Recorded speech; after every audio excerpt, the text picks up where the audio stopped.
ഇന്ത്യയിൽ ആദ്യമായി ഉൾനാടൻ ജലഗതാഗതത്തെ പ്രോത്സാഹിപ്പിച്ചുകൊണ്ട് നടപ്പാക്കിയ തുറമുഖമാണ് കോട്ടയം പോർട്ട്. പോർട്ട് വികസനത്തിനായുള്ള ചർച്ചകൾ ഇതിനകം പൂർത്തിയായി കഴിഞ്ഞു. ഇതോടെ വിഴിഞ്ഞം വഴിയുള്ള ചരക്ക് ഗതാഗതം കോട്ടയത്തെത്തുന്നതിന് വഴിയൊരുങ്ങും.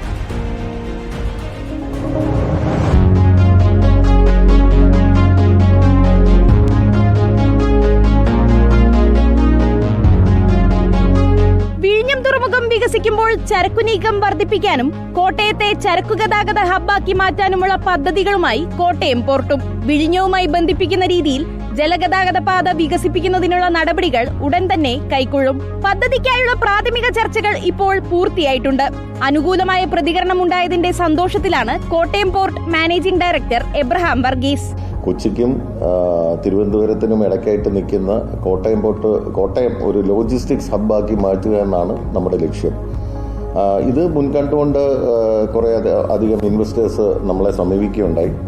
വിദേശത്തുനിന്നും ഇന്ത്യയിൽ നിന്ന് തന്നെയാണെങ്കിലും സമീപിക്കുകയുണ്ടായി. അവരുമായിട്ട് ചർച്ച പുരോഗമിച്ചു വരുന്നു. കൂടുതൽ പ്രവർത്തനങ്ങളിലേക്കും അതുപോലെ ലോജിസ്റ്റിക്സ് മേഖലയുടെ ഡെവലപ്മെന്റിലേക്കും ആണ് അവരും താല്പര്യം അറിയിച്ചത്.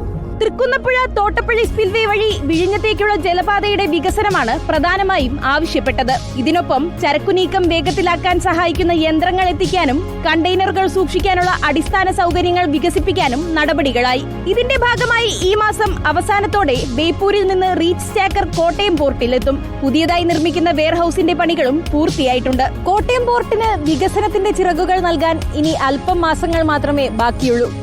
വിഴിഞ്ഞത്തിന് പിന്നാലെ മറ്റൊരു മുതൽക്കൂട്ടായിരിക്കും കോട്ടയം പോർട്ട് നമ്മുടെ രാജ്യത്തിന്.